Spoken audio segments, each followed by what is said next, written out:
Welcome. Welcome to today's One Day Immersion Media Mentors online session. I am Dolly Wolf. I'm the founder of One Day Immersion, and it's my great pleasure to come back to Pace University to be with what I consider very good friends.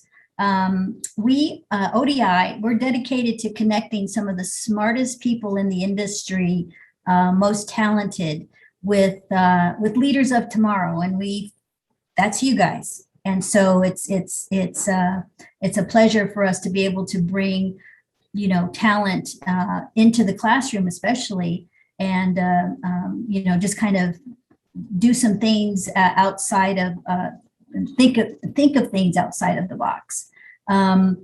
So it's always been in ODI's DNA. But our focus has expanded further, as far as students and recent grads to underserved and underrepresented communities and people. We believe strongly that everyone brings something extraordinary to the table, everyone. And like always, everyone's invited to this session. But I'm especially pleased to be back with Professor Ramos. I thank you so much for allowing us to be a part of your class today. It really does mean a lot to us, and it's a pleasure to see all the students' faces that are stuttering. That's me, studying arts and entertainment management, which is going to be a great career for you. And speaking of most talented and leaders of tomorrow, it's actually quite heartwarming for me to welcome today's speaker. I met him during his time at Pace and was instantly taken by his kindness, his humor, and his commitment as one of our fall conference student stars, which eventually led to him being a lead for 2 years in a row. Jake Cameron is a marketing and brand partnership strategist with the goal in working towards the future between content and business.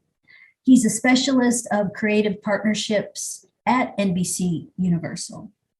And he spends his days activating large cross-portfolio campaigns across NBCUniversal's One platform.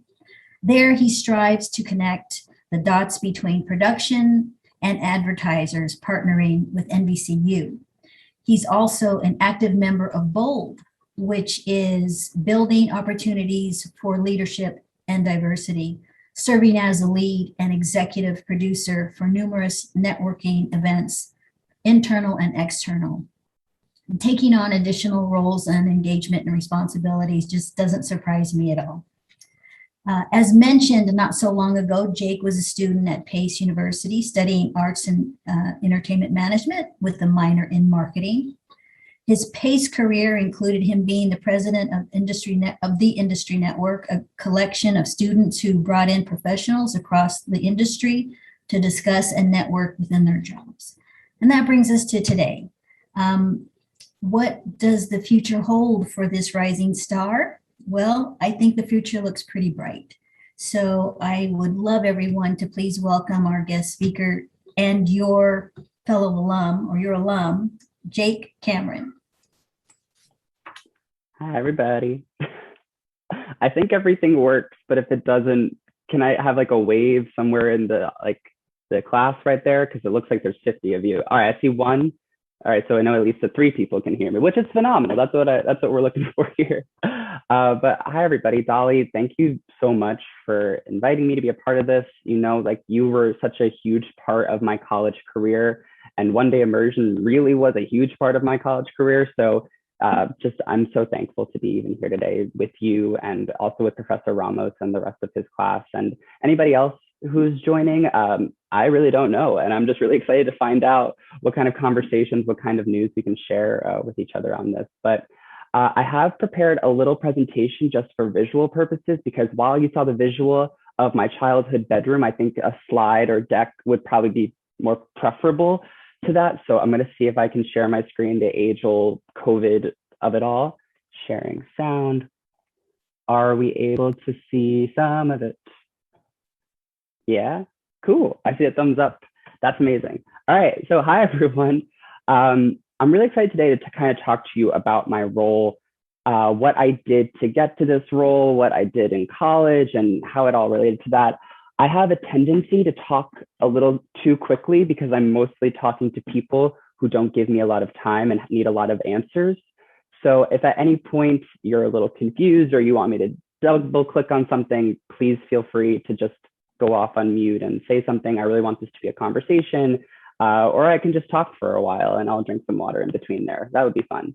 But I really want to talk to you today because a big bulk of what I do and what I really think that I'd like to consider myself a master in is project management. And I think that you can attribute a lot of that management into life, into work.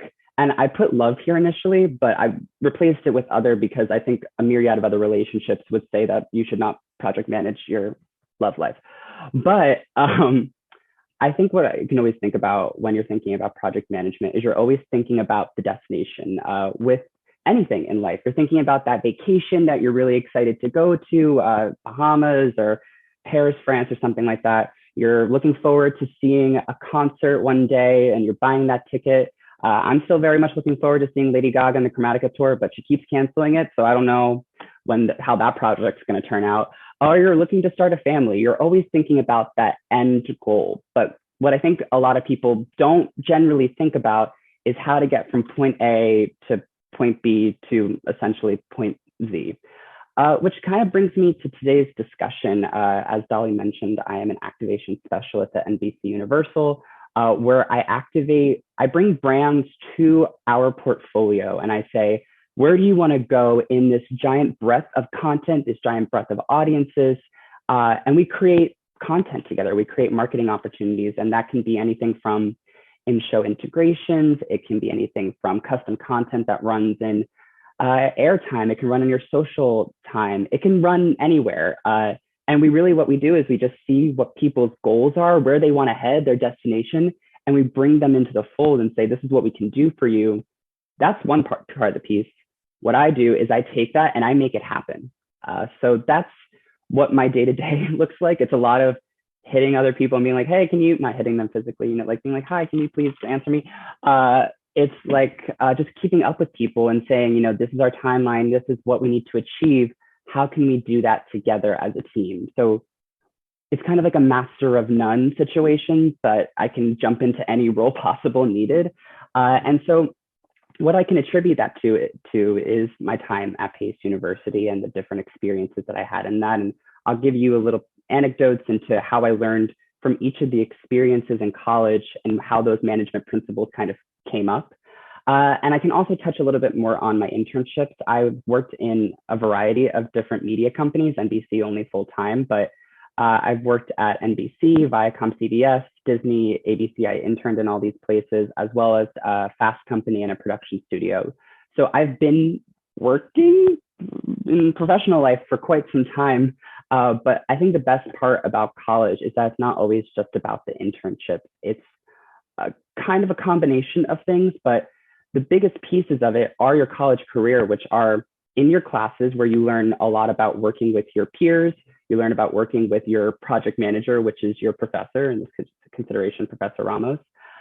There's also clubs, which derive from the industry network, as Dolly mentioned, and it kind of laddered into One Day Immersion and kind of facilitating how you manage a large scale event in person and what those goals necessarily are. And then it kind of leads into internships. And that's why these two pieces are so important. It's because what you learn in each of them, and I will tell you that in every single one of my interviews, I have referenced a group project or a final paper that I read because it's showing the real experiences that you've done. Doesn't matter where it happened. What matters is that you were committed to it and you did it.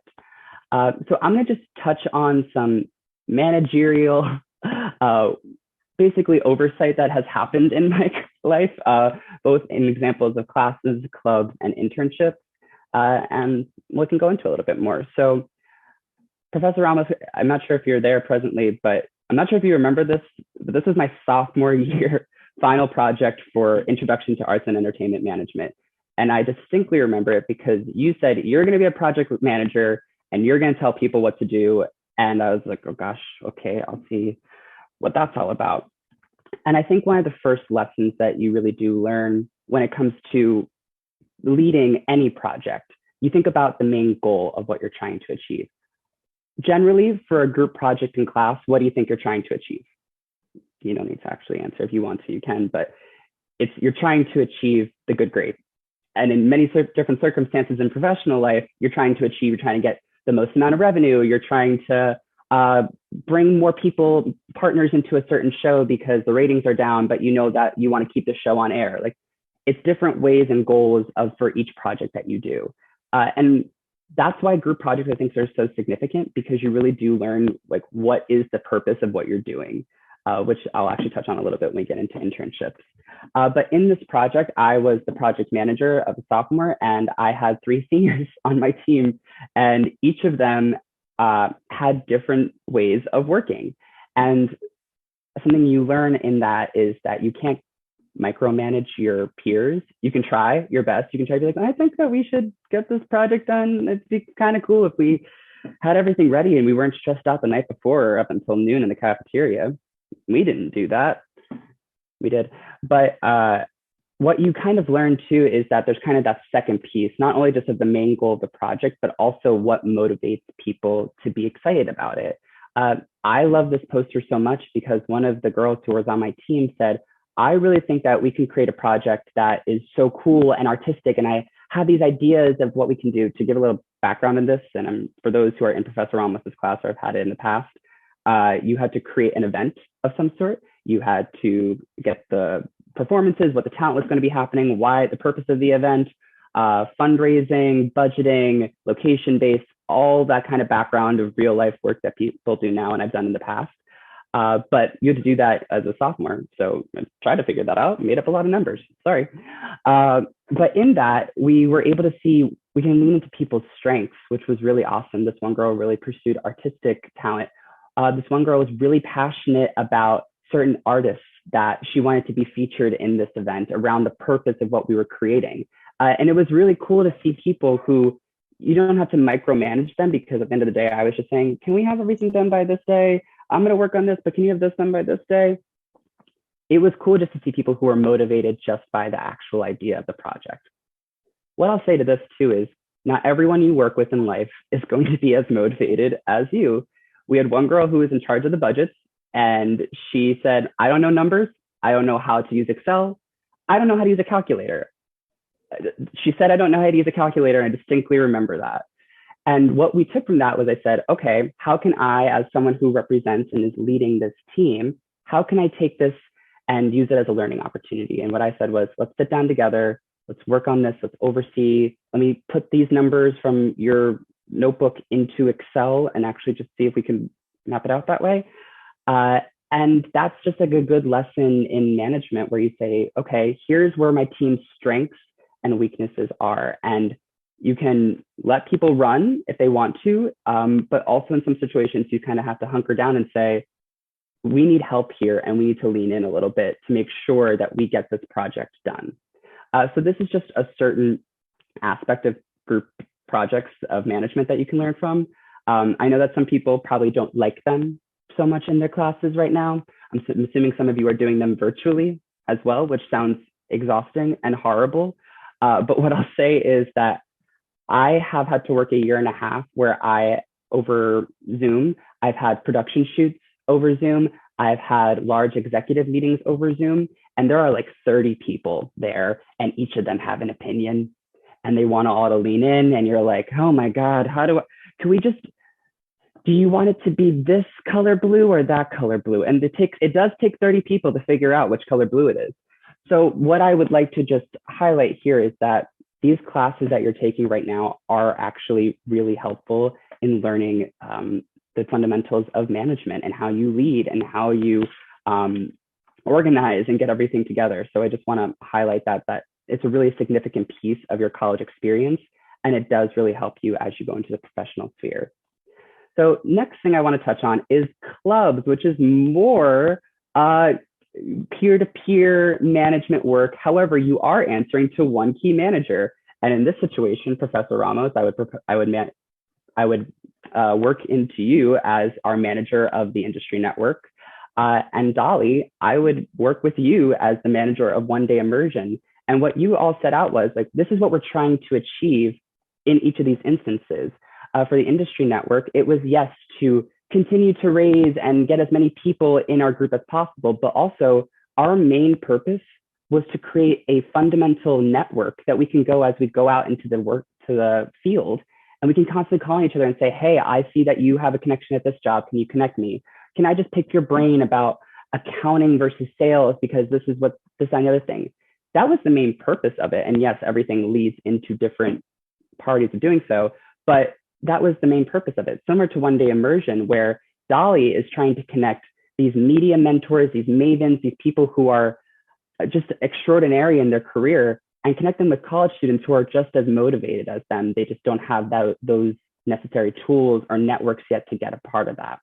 So there's not too much management styles I can talk about here because Dolly and Professor Ramos are here, and I'm not going to come. I'm kidding. You guys were phenomenal managers, and I think I was always just so happy to be a part of them. But I wanted to touch on just the importance of clubs, because when you're in college and you're going to apply for careers in life, people are looking at what you did in college. They're looking at if you were motivated to, put something on your resume in some capacity and what you actually did with it. Did you increase the number of people who joined that club that year? Did you increase the number of events in an effective manner? Did you automate a system of some sort where you now have social posts that run every Thursday, even though you could easily just post it yourself? No, you signed up for SurveyMonkey or whatever, and you automated it. You made it happen. Did you make something happen while in college? And people look at that because they want you to speak to it. They want to show that you're a self-motivator. So that's just something I wanted to touch on real quickly. So a big part of college too is that college and management and everything that you learn in all those instances, your classes and clubs are all things you're starting to learn these fundamentals of management and working with other people. Internships is where you get an idea of where you would like to apply that knowledge.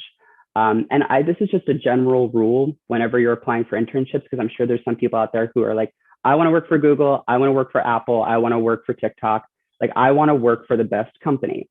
Or you want to start your own company, but that's a different conversation. I can't have that one right now. But what I would say to this is, when you're doing an internship or when you're looking into a company, you should be more so leaning into why you want to work there, not because they're the best, not because you're familiar with it.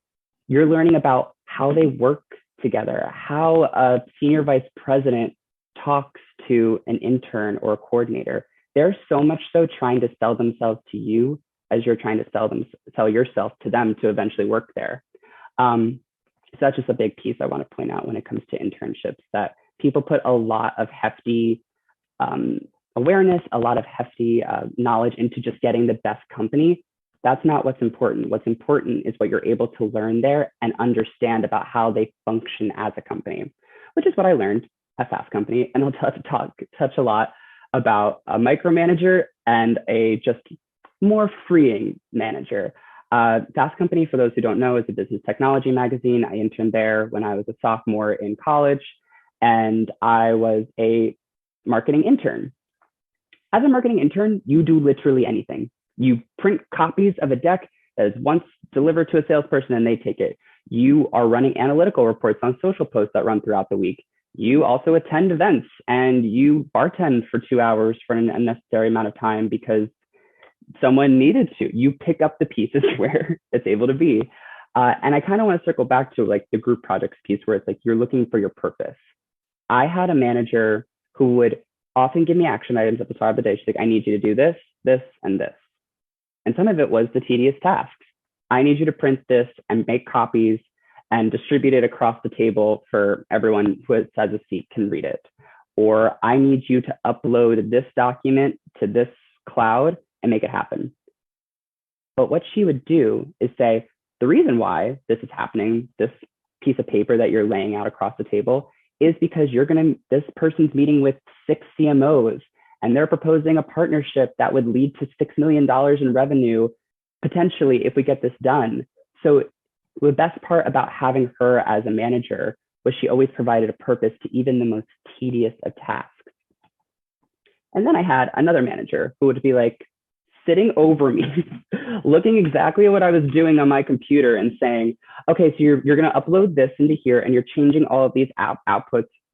It was all Excel work, and typically people who are in Excel who love it a lot just kind of work and they know how to make it work. I don't know how they do that, but he would often be over me and just not providing any context or any details, but would really be on to make sure that I was getting everything done that he needed to get done. The problem with this was I didn't particularly like working with him. He never provided any reasons or any fun facts about why we were doing something. I often felt like I was just doing things to do things. And that didn't provide a lot of excitement, and it didn't provide a lot of purpose. And actually, when I lost my initial manager at Fast Company, I was really turned off by the company, and I didn't feel like it was a good company to work for.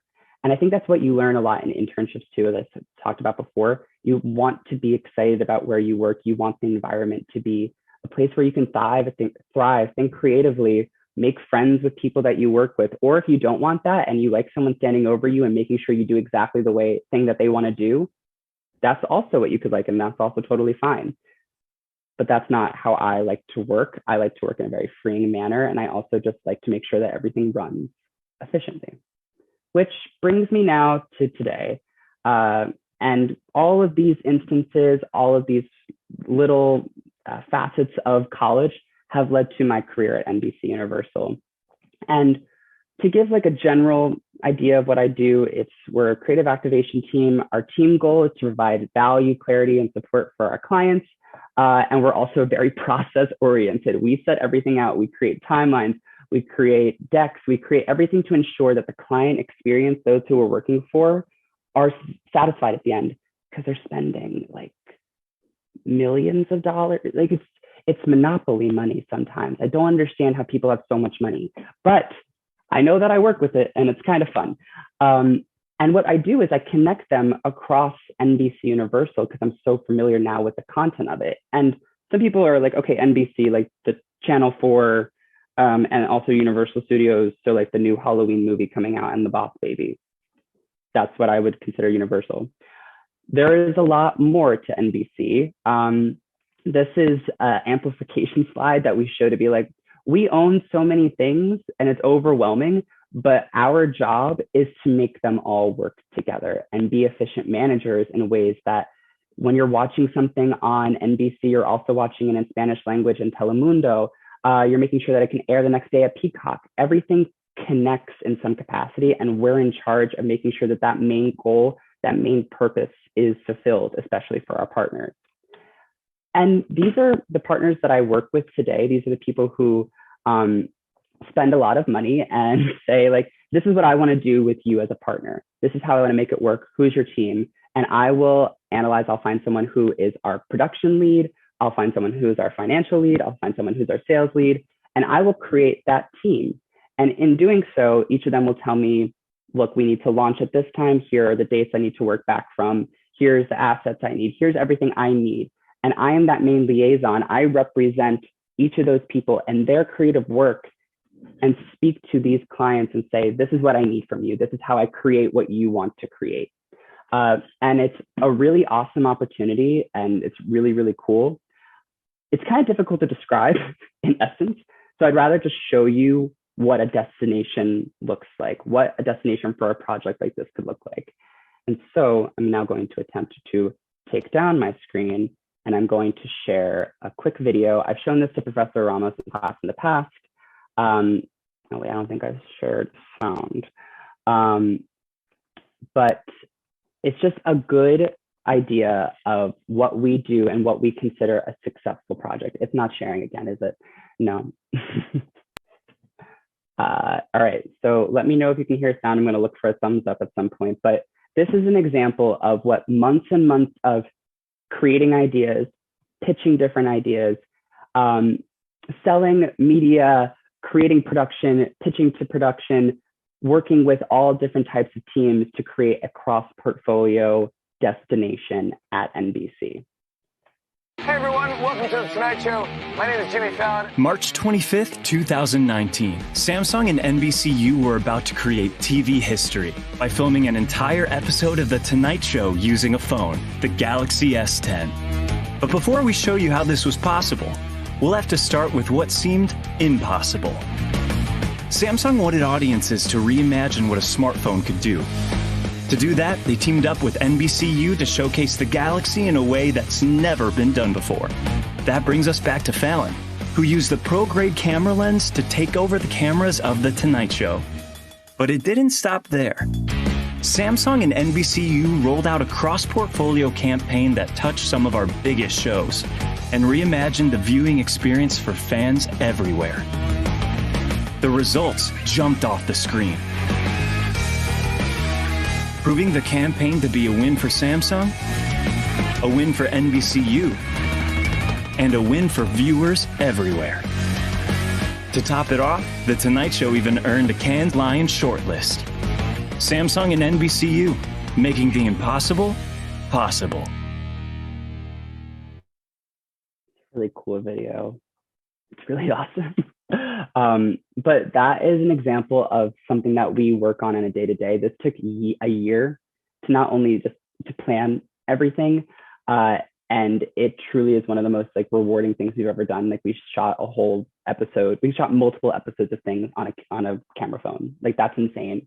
And so that's why I just really enjoy what I do on a day-to-day. And I've learned how to make things like that happen. And it just takes proper leadership to do so. And that's why I've really just found this such a rewarding career.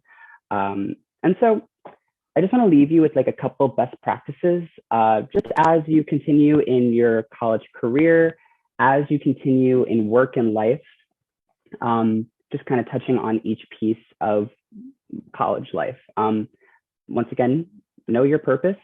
Even thinking about when you're graduating, I'm not sure if there's any seniors out there, but it's a really overwhelming experience, and I empathize with you at this time. Even a junior, like you're thinking about what happens after this timing. And I think that one of the best things to do is to make it as specific as possible. Don't just say you want a job at this company. Say you want a job that does this and is located here. It can really be applied anywhere, because as long as you know exactly what you want, like an idea of what you want to do, that will help guide it. And so that's just an example when it comes to finding a job. Knowing your purpose, like that's also when you're working in classes or when you're looking for an apartment. Like always just know what you're trying to do, like the main idea, because that will just help you clearly manage something in the long run. Timelines are really important. I currently have a timeline right now for the Macy's Thanksgiving Day Parade that I check every morning, and it's not November. It's not even October yet. Yet I am checking every day to make sure I know exactly what day the Macy's Thanksgiving Day Parade is. But that's what it takes to run a successful project, that you always make sure that you're ticking off your to-do list. Another best practice is kind of just like whether you're in a project of some sort or just when you're navigating your life, know who you're friends with, know who is your network, who your team is, because those are the people that you lean on. And those are the people who also make your life either really easy or really hard. And that is just something to be really important about. When you're having situations like this, where you're hearing a speaker, I don't consider myself to be like that up there in the corporate sphere, but I do have a very strong network of people who have helped me get to the job I am today. And so it's kind of recognizing who you have around you, who comes to talk to you and who's open and willing to talk to you or help you in the future. That's me, that's who I'm referencing. And so lean on those people. Those are the people who are going to help you get jobs. Those are the people who are going to help guide you. And also, again, make your life easier. And then at the end of the day, understand what motivates you. I've seen that video maybe 100 times. It gets me every time. I'm like, oh, wow, that's so cool that we were able to do that. I actually just finished up a project where I automated all of our systems to ensure that nobody is in email anymore. And that was like really cool that I was able to finish this and make someone's life a lot easier and automate things. So it's just finding out like what actually excites you. If that makes me sound like a nerd, that probably makes sense. So, But that's what motivates me. It's about making things efficient and easy for other people to enjoy the nicer things in life so they can enjoy the destination. And that's really all I prepared for you today. I hope that made sense and worked via Zoom. And yeah. That was terrific. That was really, really, really terrific. Thank you. Thanks, Tally. I also didn't get to join this call and start singing Hello Dolly at the top of it. So I'll call you after this and we'll do that. I'll be waiting. Okay. But yeah, that's my spiel.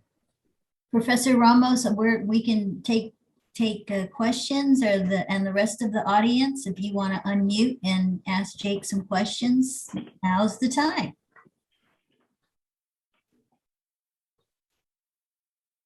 Oh, it's on the wall. Oh, Jennifer? Yeah, I just had a quick question, Jake. When you were applying to NBC, did you know what an activation specialist was? Because usually when the names that they have are always so elaborate. So where did you anticipate from your undergraduate? What was your dream job? Oh, wow. That is a great question. So no, I had no idea what it was at all. And I learned about what this field was at Fast Company because we were called the integrated marketing team. And what they did is that they created pitches that would get brands into their content, and then they would make it happen. And I was like, that's so cool. Like, it's basically like working on a production team, but you're also thinking about, once again, that goal of trying to achieve something, bring someone into the content, create a partnership of some sort. So that's where I learned what it was. And then if you look at every other company, they're not called that. At NBC, we're not called the integrated marketing team. We're called the creative partnerships team, which is the same in some ways, but it's also like, it makes it difficult when applying. So I would recommend that if you're ever looking for what sounds like something, it's using the keywords of, creating pitches. That's a big part of this job, and creating decks and PowerPoints. Googling that along with a company that you were interested by, or just saying like entertainment or media, that typically helps you ladder into what that role could be and what it's specifically called at that company. Thank you for that question. Got it. Thank you. It says ask to unmute. Unmute. How about now? Yeah, there we go. Ashton has a question. Hello, I have a question. What is something from your time at Pace that you think you really didn't take advantage of? It's two-parter, sorry. And the second part, what did you used to order in the calf? Like, what's your favorite meal? That's an awesome question. Oh my God. Can I start with the calf one? Because I think you all know there's not a ton of great options. But the pasta station is really good. Interesting. Yeah. Well, oh, no one feels that way? No? All right. Yeah, I guess that was me. It was cheap. It filled me up. And I was like, this is good. And then what did I not take advantage of? We all know that they have an amazing career services program who will help you navigate when making a resume or getting those interview skills down. Talk to a professor you really like. Having professors are your biggest asset, because the reason why they are teaching you is because they have that creative experience. Because of Professor Ramos, I was able to get that internship at Fast Company, which literally led to every single internship afterwards. So, and that was from an email while I was in Israel at the time for Birthright. And I said, hey, do you think I should apply for this? And you said, yeah. You just said, yeah. But like, that is what led to this. And it just kind of unfolded. So what I would say is, if there is a professor who seems like they know what they're talking about and like can interact really well with you, and you can hold a conversation with them, just pick their brain and say like, yeah, I've always kind of like wanted to do this, or I don't know, I liked how you talked about this certain real life circumstance. Do you know anyone who works there? Most of the time, they probably do. Word. Sophia has a question. Hi. I have like a two-parter as well. One, was NBCU your dream company, and how long after your graduation did you start working with them? Always find you always find a way. Professor Ramos knows how to get this question out of me. So NBCUniversal, when I came to college, was my dream company. Absolutely. Dolly actually had HR representatives at ODI during, I think it was either my freshman year or sophomore year, but it was people who were having I think it was sophomore year. It was in-person resume workshop with HR representatives, and it was an awesome opportunity. And something that I learned even in that instance was NBC typically doesn't take interns until junior year. And that is just saves time, it saves disappointment. But I got that out of just that interaction with people, and they kind of say it on the website too, but you don't believe them. Since working now in this field, while I love NBCUniversal and I find that it's a phenomenal place to work and stretches your mind like crazy, there are other companies out there who are thriving and are creating something new and constantly pushing the envelope. And when you work at a company that's been around for 94 years, there's some things that you need to work through in order to get something done. And I love being able to jump through hurdles and make things happen. But I know that there's other places that work a lot faster and can provide even the same grandiose thinking. But at the moment, I love where I'm at. I'm not leaving anytime soon. When I started at NBC, so it's like, this is why I really do touch on leaning into what motivates you, because marketing tends to complement sales in many ways. And so I had marketing internships all throughout college. But when it came to time of graduating, I was at Disney ABC. I had interviewed for a role there and I didn't get it. And they kept saying, like, do you want to work in a sales role? And I said, nope, I don't want to do that.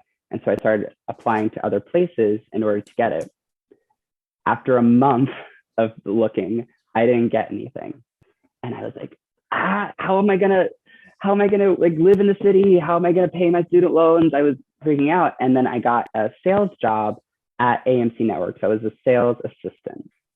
And on the Thursday before I started, I got an email that said, hey, do you want an interview for a marketing coordinator role at NBCUniversal?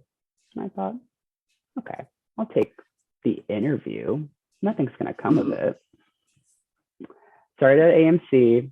I had my first interview for NBC, like in a closet somewhere at AMC. And little by little, I got the marketing coordinator role. And I got it the end of my second week at AMC, and I knew I didn't like it. It wasn't because of the team. It wasn't because of my manager. It wasn't because of anything. It was because I didn't like the work itself. And I knew I didn't want to do sales, and I just let myself freak out and just accept a role that maybe I wasn't that excited about. But then the second that I did that, I was offered the role that I really wanted. And I've continued to, I left that AMC job the week after, and I started at NBC in August of my after my senior year. And that's kind of where I say, know what motivates you, because if you take something else that maybe it doesn't, it's not worth your time, and you'll know it immediately and you'll be miserable. And then you'll leave after 3 weeks. Thank you. Thank you for asking that. Can I follow up that question? Sure. So I've known Jack since freshman year, and now where he is right now, and very good at what he does, and very persistent, persevere, and the things that he does in any kind of work. I mean, he was here putting together the ODI, and that's a lot of work. And thanks to Dolly, she provided good experiences for the students working behind the scenes. Now, this transition from AMC to NBC, how did you manage to say, okay, I'm leaving, but you don't want to lose those connections? Because connections are very important, especially in the field of big media, like where you at, and other things in the media industry. The secret store actually how we do Yeah, that's actually a learning lesson, actually. a big learning lesson, and also a really unpleasant conversation with someone who had just hired you. I actually got the job through a referral from someone who I worked with when I worked at NBC, when she was in marketing, and she would work in marketing at AMC now. So I got the referral from her. And on the day I put in my 2 weeks, it was 4 days then, because they were like, you can leave after 4 days, it's fine. I went to her and I said, can I schedule time with you? She said yes. I said, look, I want to thank you so much for giving me a job and helping me get to where I am. And I'm so appreciative that I was able to get here. But another opportunity opened up that, like, even just talking about it excites me. And I unfortunately didn't realize that it wasn't going to be what everything I wanted and more at AMC. And again, not the company, not the people, just the work. If I was a sales assistant at NBC, I would probably go through the same exact moment. Not to say that's not a great job, it's just not for me. And so I said, I apologize for you putting in the work, but I'm so appreciative, and I hope this doesn't reflect like our relationship moving forward. We talked for like an hour afterwards, and she's like, I hate sales. Like, it's just not me. I get it. Don't worry. I was like, what? What? So turns out, if you're just honest with people and you say, like, there wasn't a bad reason in it, it was poor timing. Absolutely. But as long as you provide a good justified reason, no one should be mad at you, hopefully. Questions from anyone else or from the audience? The audience. Hi, Jake. Hi. Oh my God. Hi, Rosa. Hi.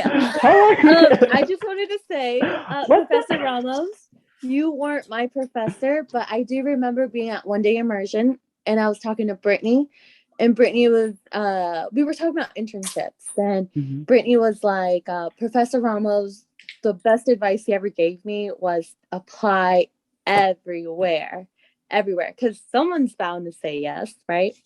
And honestly, I ran with that advice. I applied everywhere, and it led me to where I am now. And I'm doing pretty well for myself. And I just want to say thank you. And Jake, I wanted to say congratulations on NBC. I think it's great. I always rooting for you. It's great to see you on LinkedIn. It's great. I did write a lot of the notes that you said, because I'm always looking for inspiration, and I love it. So I just want to say thank you. I don't think I have any questions, except, do you have any advice for your younger self? Well, first of all, hi, Rosa. Oh my God, that's so funny that you're here. Like, that's so wild. You always were like responding back to things, and you I always enjoyed chatting with you at ODI. That's another thing. ODI, you just connect with so many people, and you never know who will just pop up on a Zoom link. Exactly. Advice to my younger self: it's okay to say no to things. Some people, like you and I, know that we're pretty motivated by things, and you want something, but not everything always leads to. Always hone in on exactly what you want, and don't always say yes to everything, because you're going to get overwhelmed. I like it. Yes, that's true. That's so sweet. Yeah. Oh, I also just to let everyone know. I also saw that you were doing the series. I was like, I have to learn from Jake. I want to know. But yeah. So sweet. What are you doing now, by the way? Like, where are you working? I'm actually at Discovery Channel. So I'm a technical. Well, you know how we talked about those like really elaborate titles? Yeah, that's one of them. So it's like I'm a digital service technician for Discovery. So it's good. So apply everywhere. Internships, just like Jake was saying about how you learn from those internships. I learned so much. My internship at IMF actually led into Discovery. So. Oh my God! Yeah, through a connection and through. It was more like a lot of my fulfilling roles at IMF coincided with what I'm doing now, kind of with Discovery. which is like a lot of like transcoding and a lot of stuff. This is Jake's series. Go ahead, Jake. Take No, it away. this is very. I was curious. I was like, that's cool. Yeah. It's nice to see your face. Yeah, likewise. Hi everyone. Rosa, hi. Look how they waved. How many people are in there? By the way, I've just been like so curious from the 40. get-go. Yeah, Forty, yeah. 4 of us. A lot of people. But it was a pleasure talking to you all today. And if you ever want to reach out to me on LinkedIn. I'm sometimes slow to respond, but I will get to you, I promise. Or if you just want to like hang out on Instagram and meet up at the Chromatica concert, like we can do that as well, whatever you prefer. Thank you. Well, Jake, thank you so much for just being a part of this and for your advice and insight. And again, Professor Ramos, thank you and your fabulous students for joining and letting us into your classroom today. Maybe we can do it again in 2022. I would love that. And just a friendly reminder to everyone that the fall conference, you can register now. Our theme is One Diverse Industry. So that's a goal of a lot of people, trying to get there. And so we have some incredible speakers this year, incredible. So check us out on the website, onedayimmersion.com. Please feel free to register. We understand you're not going to be there all day, but if you can kind of come and go, kind of like a festival, that's always been, you don't even have to put your good duds on. So watch us wherever you're most comfortable. But thank you everybody for participating and attending, and look forward to hopefully next month we'll see a lot of you again. So thank you everybody. Please take care.